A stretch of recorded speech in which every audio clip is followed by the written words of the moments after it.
আসসালামু আলাইকুম। ওয়ালাইকুম আমার আসসালাম। নাম সুচি আক্তার। আমি লালমাটিয়া মহিলা কলেজে পড়াশোনা করছি। শায়েখ সাহেবের কাছে আমার ছোট দুটা প্রশ্ন থাকবে। একটা হচ্ছে যে আমাদের মোহাম্মদপুরের মেয়েদের নিরাপত্তা নিয়ে আপনার কোনো পরিকল্পনা আছে কিনা, প্লাস হচ্ছে যে আমাদের যে শুধু যে পুরুষ যে বেকারত্বে আছে এমনটা না, মহিলাদের বেকারত্ব প্লাস হচ্ছে কর্মসংস্থান নিয়ে, আর হচ্ছে আপনার উদ্যোক্তা হিসেবে আপনার কোনো আছে কিনা বা পরিকল্পনা আছে কিনা, যদি থাকে সেটা আপনি বলতে পারেন আর কি।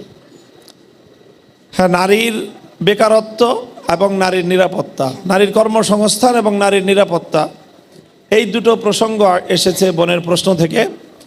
তো প্রথম কথা তো হলো যে নিরাপত্তা কনসার্ন সেটা আমাদের এবারে নির্বাচনী প্রচারণায় প্রধান গুরুত্বপূর্ণ ইস্যু। আমি বারবার বলছি যে মোহাম্মদপুর এখন একটা ক্রাইম জোন হিসেবে পরিচিতি পেয়ে গিয়েছে। সন্ত্রাস, চাঁদাবাজি এবং কিশোর গ্যাং, এই তিনটা দিয়ে তারপরে এর মূল যে কেন্দ্রবিন্দু সেটা মাদকের সাম্রাজ্য। তো মূলত এইটাই মোহাম্মদপুর এবং আদাবর এই অঞ্চলের তাদের এই জনমানুষের সাধারণ মানুষের নিরাপত্তা বিঘ্নিত করছে এবং এগুলোর সাথেই সম্পৃক্ত নারীর নিরাপত্তাটা আরও বেশি। যখন যেখানে ক্রাইম হয় সেখানে ক্রাইম জোনে একজন পুরুষ যতটা অনিরাপদ, একজন নারী স্বাভাবিকভাবে তার চেয়ে আরও বেশি অনিরাপদ।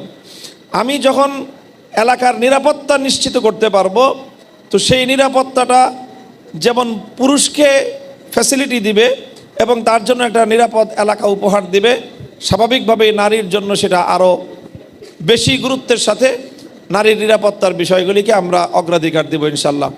এবং আমি এটা কথা দিতে পারি, আমার প্রত্যয় এবং আমার প্রত্যাশা যে ইনশাল্লাহ মোহাম্মদপুরের এই যে নিরাপত্তাজনিত যেই সংকট আছে, এই নিরাপত্তাজনিত সমস্যাটাকেই ফার্স্ট প্রায়োরিটি বেসিস আমার সমস্যা সমাধানের ক্ষেত্রে এটা সর্বাগ্রে এটা প্রাধান্য পাবে ইনশাল্লাহ।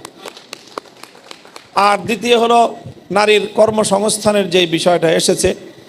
নারীর কর্মসংস্থান শুধু নারী নয়, আসলে নারী পুরুষ সকলেরই কর্মসংস্থান, বিশেষ করে আমাদের ইয়াং জেনারেশন, তাদেরকে উদ্যোক্তা হিসেবে প্রতিষ্ঠিত করার জন্য এবং তাদেরকে উদ্যোক্তা হিসেবে নানা সাপোর্ট দেওয়ার জন্য এটা রাষ্ট্রীয় বিভিন্ন উদ্যোগ আছে। আমরা জানি বাংলাদেশের সরকারের পক্ষ থেকে যুব উন্নয়ন যে একটা বড় ধরনের মন্ত্রণালয় এবং তার অধীনে অনেক বড় হিউজ অ্যামাউন্টের অর্থ বরাদ্দ হয়, বড় পরিকল্পনা হয়। দুর্ভাগ্যজনকভাবে অন্যান্য সেক্টরের মতো এই সেক্টরেও এই অর্থগুলোর ব্যাপকভাবে এগুলো মিসইউজ হওয়ার কারণে মানুষের প্রকৃত কল্যাণে এটা ব্যবহৃত হয় না। তো আমরা ইনশাআল্লাহ, আল্লাহ পাক যদি আমাকে নির্বাচিত করেন, তো আমি আশাবাদী যে আমার যে অবস্থান সরকার এবং রাষ্ট্রের সকল গুরুত্বপূর্ণ জায়গাগুলোতে আমার একটা অবস্থান জোরালো থাকবে ইনশাল্লাহ।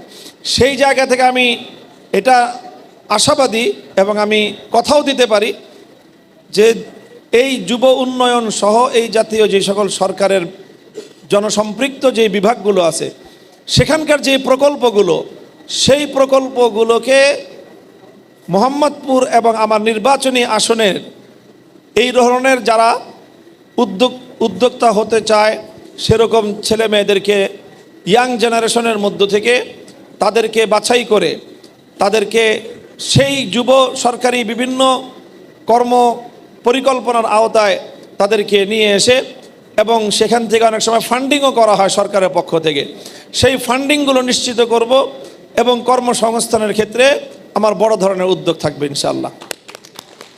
এর পাশাপাশি সরকারি উদ্যোগটাকে আমি টেনে আনবো আমার এলাকায় এবং আমার এলাকার ইয়াং জেনারেশনের জন্য সেই বরাদ্দটা যেন সুন্দরভাবে হয়, সেই উদ্যোগগুলো যেন হয়, ট্রেনিংগুলো যেন হয়, ট্রেনিংয়ের পরে ফ্যাসিলিটিসগুলো যেন তারা ভালোভাবে পায়, সরকারি ফান্ডিং যেটা হয় সেই ফান্ডিংটা যেন আমার এলাকার যুবকরা ইয়াং জেনারেশন তারা যেন এই বরাদ্দটা পায়, তারা যেন অগ্রসর হতে পারে, নিজের পায়ে দাঁড়াতে পারে।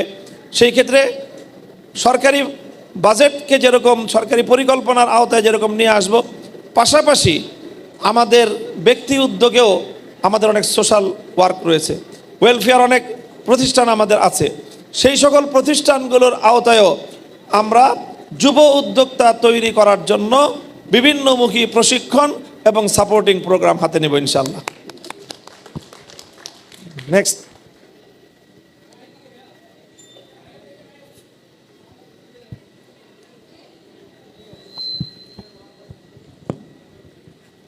আসসালামু আলাইকুম। ওয়ালাইকুম আসসালাম। আমি ফারিয়াজ জামান পুলক, 33 নং ওয়ার্ডের একজন ভোটার।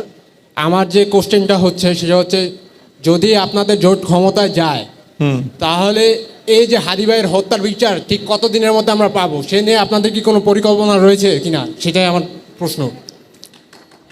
আমাদের জোটের অন্যতম স্লোগানই তো হচ্ছে হাদি না মোদি। কাজে আমি মনে করি আল্লাহ যদি আমাদেরকে বিজয়ী করেন এবং আমরা যদি বাংলাদেশের ক্ষমতা হোল্ড করতে পারি, তাহলে আমাদের সর্বপ্রথম এবং সবচেয়ে গুরুত্বপূর্ণ এজেন্ডাই আমাদের হবে। এবং এই ব্যাপারে আমি ব্যক্তিগতভাবে নিজস্ব দায়িত্ব নিয়ে আমি কথা বলতে পারি যে হাদি হত্যার প্রকৃত দায়ীদেরকে খুঁজে বের করার জন্য এবং তাদেরকে বাংলাদেশের আইনে তাদেরকে বিচারের সম্মুখীন করার জন্য ইনশাআল্লাহ সর্বোচ্চ গুরুত্ব দিয়ে আমরা কাজ করব। এবং এটা আমি সুনির্দিষ্ট তারিখ তো এইভাবে বলা যায় না, যেহেতু এটা একটা বিচারিক প্রক্রিয়ার বিষয়।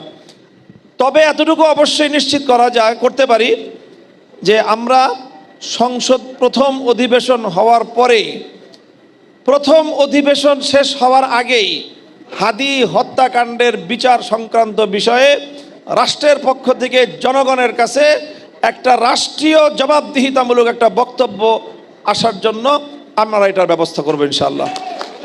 এবং কতটুকু অগ্রগতি হলো, তার পরবর্তী টার্গেটটা কি, সেই বিষয়ে স্বরাষ্ট্র মন্ত্রণালয় এবং আইন মন্ত্রণালয় এবং পুলিশ কর্তৃপক্ষীয় একটা বক্তব্য যেন জাতির সামনে আসে, এটা আমরা সংসদের প্রথম অধিবেশন শেষ হওয়ার মধ্যেই এই বিষয়ে ইনশাআল্লাহ আমরা একটা নিশ্চয়তা আনব ইনশাআল্লাহ।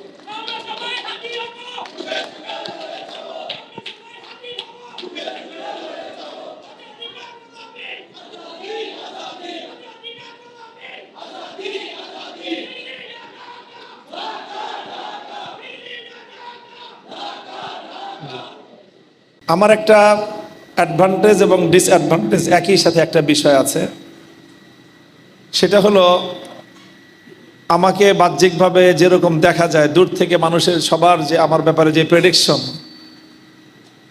একটা বড় ধরনের প্রেডিকশন দূর থেকে যারা করে সবাই ভুল করে।